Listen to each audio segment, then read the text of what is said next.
Good morning students. तो आज हम पढ़ने वाले हैं special cases of first order reaction. तो हेडिंग डाल लेते हैं special cases of first order reaction. Okay, order reaction done. अब इसमें हम दो टाइप की रिएक्शंस पढ़ेंगे, एक तो पैरेलल रिएक्शंस, उसको हम साइड रिएक्शंस भी बोलेंगे, और एक सीक्वेंशियल रिएक्शंस। तो हम फर्स्ट उठा लेते हैं यहाँ पर parallel reactions. Okay, parallel reactions, parallel और side reactions, side reaction done. Example लेके देखते हैं कि A to B, यहाँ पर A से B बन रहा है और ये सिंपल रिएक्शन है, सिंपल रिएक्शन है, ये गिवन है हम लोगों को। ओके डन, ये तो सिंपल रिएक्शन हो गई। एंड दूसरा एग्जांपल लेते हैं हम कि यहाँ पर A है और A से B भी बन रहा है और C भी बन रहा है, एक साथ बन रहा है ये। तो A से B भी बन रहा है एंड C भी बन रहा है। डन। अब अगर मैं बात करूँ यहाँ पर, तो इसके लिए रेट कांस्टेंट हो जाएगा K1 एंड इसके लिए रेट कांस्टेंट हो जाएगा K2। ठीक है, मान लेते हैं कि T इक्वल टू 0 पर इसकी जो कंसंट्रेशन है या मोल है A है, एंड एट टाइम T पर ये हो जाएगा A माइनस एक्स। अब क्योंकि ये B में भी कन्वर्ट हो रहा है एंड C में भी कन्वर्ट हो रहा है, तो मैं यहाँ पर ये मान के चलता हूँ कि Y मोल B में कन्वर्ट हो रहा है X में से, एंड Z मोल C में कन्वर्ट हो रहा है। अगर मैं इन दोनों को ऐड करूँगा, जिससे कि x इज इक्वल टू क्या हो जाएगा, y प्लस z हो जाएगा।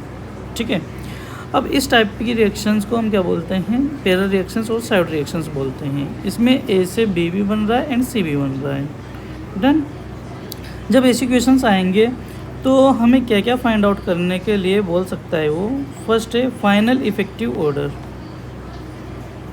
Find effective order, effective order, order.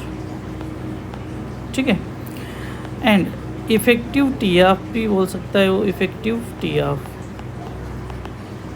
T of. Done. And effective के भी पूछ सकता है वो, एंड इफेक्टिव एक्टिवेशन एनर्जी भी पूछ सकता है वो। ठीक है, एंड इनके अलावा और क्या क्या पूछ सकता है कि concentration of, and concentration of A, B and C as function of time, as function of time. Done. ये तो हो गया हमारा first question, function of time. Second question और क्या बोल सकता है वो, पूछ सकता है आप लोगों से कि also find ratio of, also find ratio of, ratio of concentration of, concentration of B to C as well as percentage of B and C in product.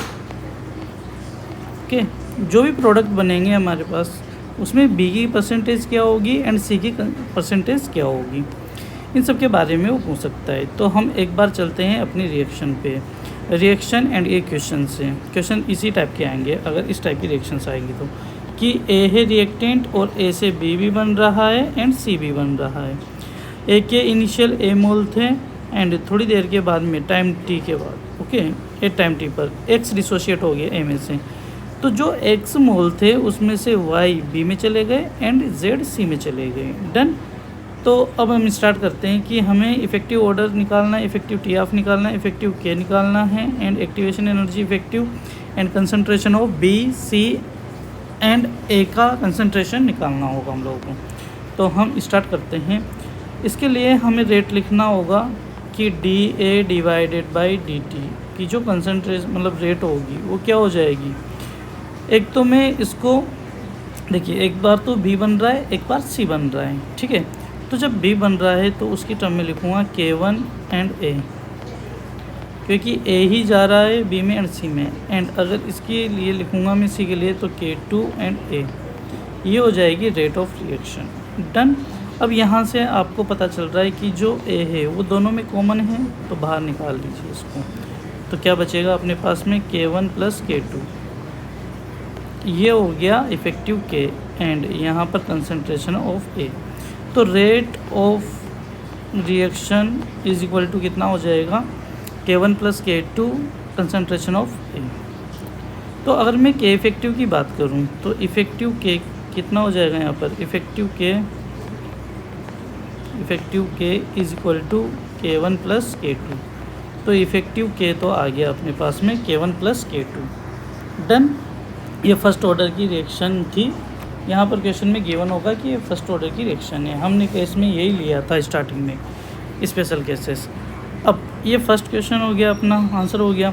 दूसरा आंसर है effective T of, T effective बोल सकते हैं हम लोग, T of effective. ठीक है, हम जानते हैं कि T of effective T of कितना होगा, कि T of effective first order के लिए टी ऑफ कितना होता है 0.693 डिवाइडेड बाई के। लेकिन क्योंकि यहाँ पर टी इफ़ेक्टिव निकाल रहे हैं तो यहाँ पर क्या होगा, के इफ़ेक्टिव हो जाएगा। एंड आपको पता है कि इफ़ेक्टिव के कितना आया था ऊपर से, ऊपर में आया था के इफ़ेक्टिव K1 प्लस K2। ठीक है, अब मैं K1 को और K2 को क्या लिख सकता हूँ यहाँ पर, देखिए T effective, T of effective is equal to 0.693 divided by K1 को मैं क्या लिख सकता हूँ, यहाँ से K1 को 0.693 डिवाइडेड बाय टी ऑफ 1। ठीक है ना, जब बी बन रहा है तो उसको 1 मान लेते हैं। And plus 0.693 divided bye T of 2। Done. तो अगर मैं इसको सोल्व करूँगा तो यहाँ पर 0.693 से 0.693 ख़त्म हो जाएगा। एंड यहाँ पर ये जो रिएक्शंस होंगी उसको हम इस प्रकार से लिख सकते हैं कि 1/T of effective is equal to 1/T of first plus 1/T of second. ठीक है, तो ये हो जाएगा T effective of T effective. Done. हमने के इफ़ेक्टिव निकाला एंड टी इफ़ेक्टिव निकाल लिया। अब बात करते हैं activation energy, effective activation energy की। तो ये इफ़ेक्टिव निकालना है अभी हम लोगों को। ओके, तो हमें पता है कि के इफ़ेक्टिव क्या आया था हम लोगों के पास में, K1 प्लस K2।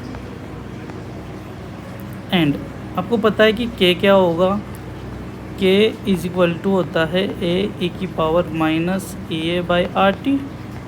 अगर मान लीजिए मैं K इफ़ेक्टिव लिखता हूँ तो यहाँ पर इफ़ेक्टिव एक्टिवेशन एनर्जी आएगी एंड ए बी जो होगा वो इफ़ेक्टिव आएगा। ओके, तो मैं इसी की वैल्यू पुट कर रहा हूँ यहाँ पर। ये हो जाएगा ए इफ़ेक्टिव एंड ए की power minus E A effective divided by R T is equal to, first के लिए A1 e की power minus EA1 R T plus K2 के लिए क्या लिख सकते हैं हम लोग, A2 e की power minus EA2 by R T. Done. तो ये हो जाएगा आपके पास में के इफ़ेक्टिव K1 एंड K2 की वैल्यू। अगर मान लीजिए मैं इसको डिफ्रेंशिएट कर देता हूँ विद रिस्पेक्ट टू टेम्परेचर, तो डिफ्रेंशिएट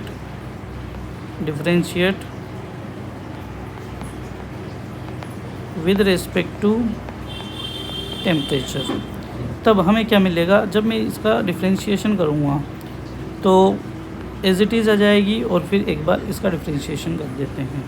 तो ए इफ़ेक्टिव ए की power minus A effective divided by R T and अब इसका डिफ्रेंशिएशन होगा। तो जब इसका डिफ्रेंशिएशन करेंगे क्योंकि 1/T में है ये, तो ये हो जाएगा ई ए इफ़ेक्टिव मैं इसको ब्रैकेट से हटा देता हूँ, ए इफेक्टिव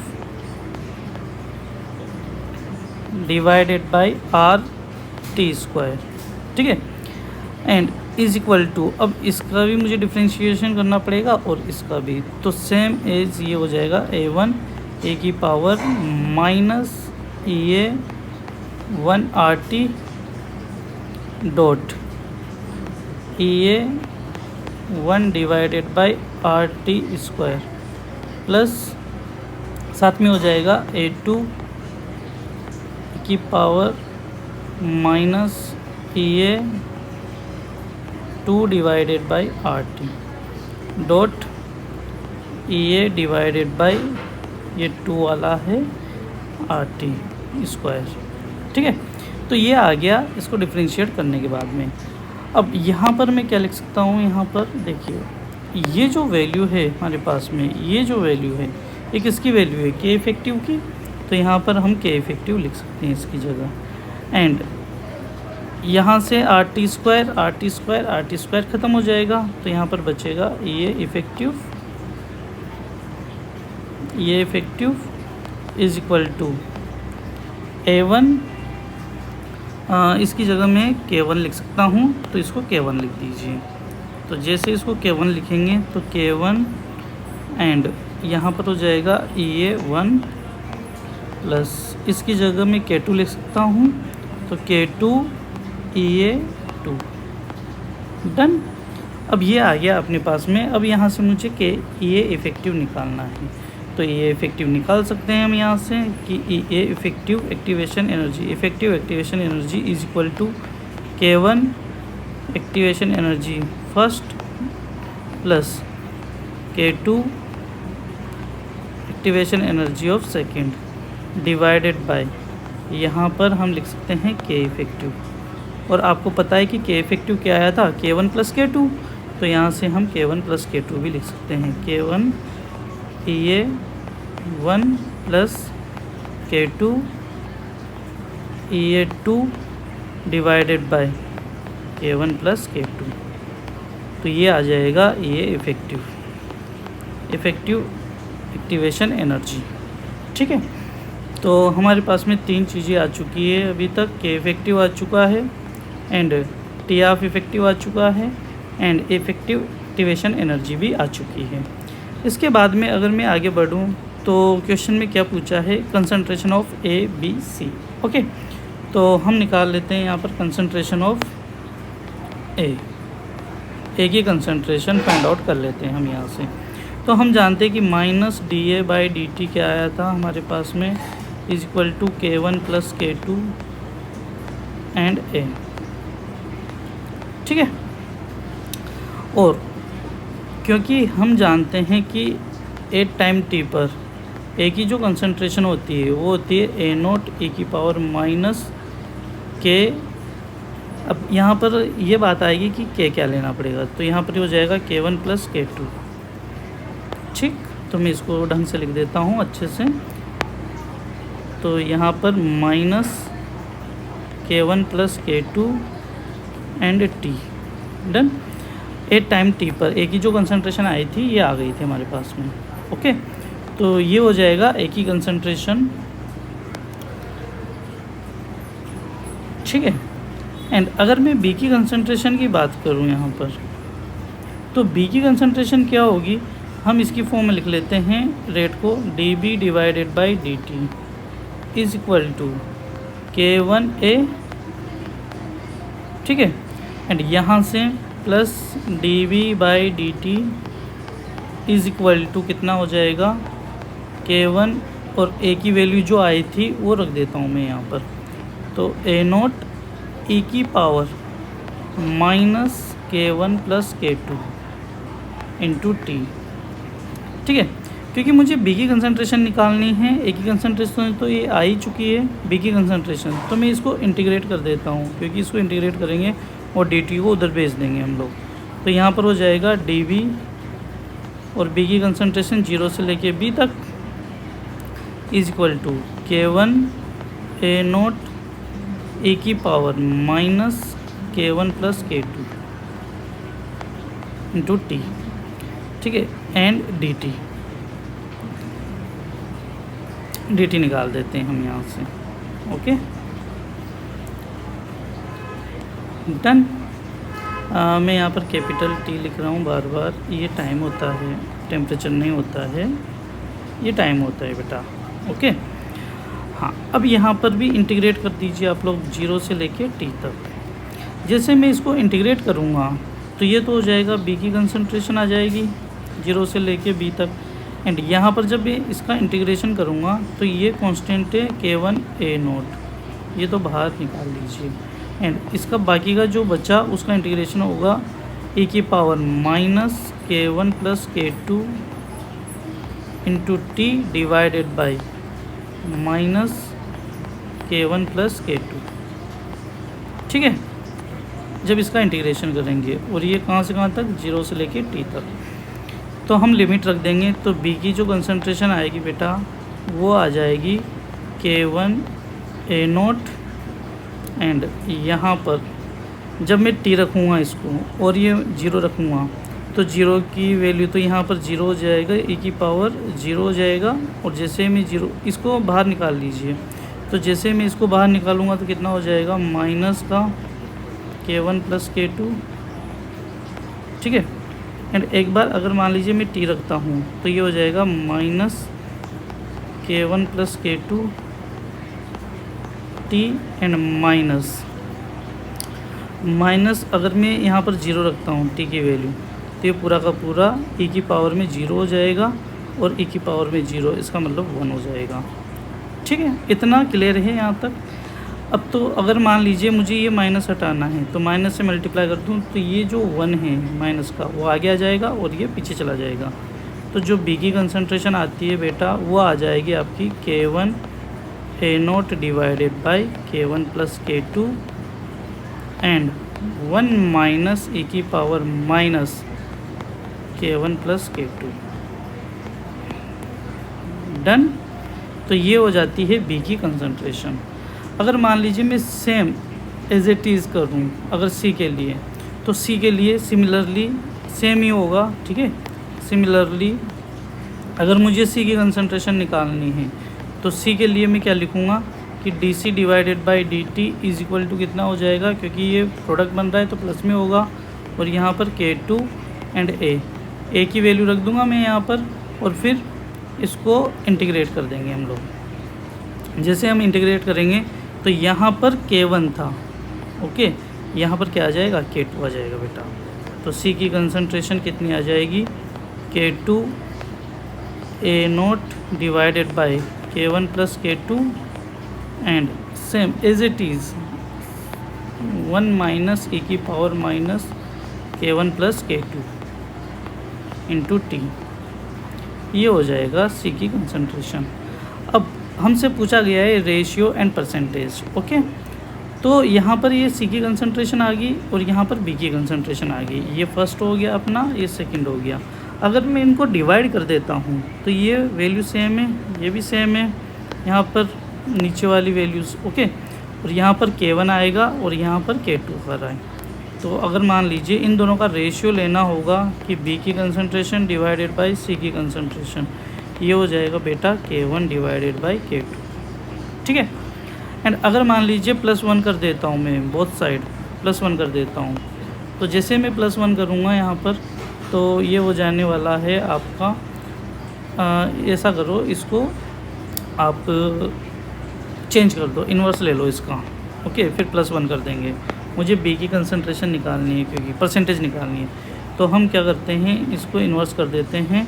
तो इन्वर्स करेंगे तो यहाँ पर ये हो जाएगा K2 बाई K1। ठीक है, इसी से आया है ये, हम इन्वर्स ले लेते हैं इसका। अब +1 कर दीजिए आप, जैसे यहाँ पर दोनों साइड +1 कर सकते हैं, कोई दिक्कत नहीं है इसमें। सेम साइड मतलब बोथ साइड हम सेम नंबर को ऐड कर सकते हैं और माइनस भी कर सकते हैं। तो यहाँ पर हो जाएगी B की कंसंट्रेशन प्लस C की कंसंट्रेशन डिवाइडेड बाई B की कंसंट्रेशन, ठीक है ना, is equal to K2 plus K1 divided by K1। अब इसको वापस से इन्वर्स ले लीजिए इसका, तो B की कंसंट्रेशन डिवाइडेड बाई B की कंसंट्रेशन प्लस C की concentration, is equal to K1 divided by K1 plus K2। अब देखिए, अगर मुझे किसी की परसेंटेज निकालनी है, x एंड y है अपने पास में, तो मुझे x की परसेंट निकालनी है तो x divided by x plus Y into 100 कर दूंगा मैं। तो अगर यहाँ पर मुझे b की कंसंट्रेशन निकालनी है तो मैं इंटू 100 कर दूँ इसको, तो परसेंटेज ऑफ b कितना हो जाएगा बेटा, इसमें परसेंटेज ऑफ b हो जाएगा K1 divided by K1 plus K2 into 100। ये होता है परसेंटेज ऑफ b। अगर मुझे c की कंसंट्रेशन निकालनी है, ओके, और मैं इसको इस प्रकार से लिख सकता हूँ कि K1 divided by K effective. ये K इफेक्टिव है, अगर क्वेश्चन में गिवन होगा तो अच्छी बात है, हम K इफेक्टिव यूज़ कर लेंगे, ठीक है। Percentage of B।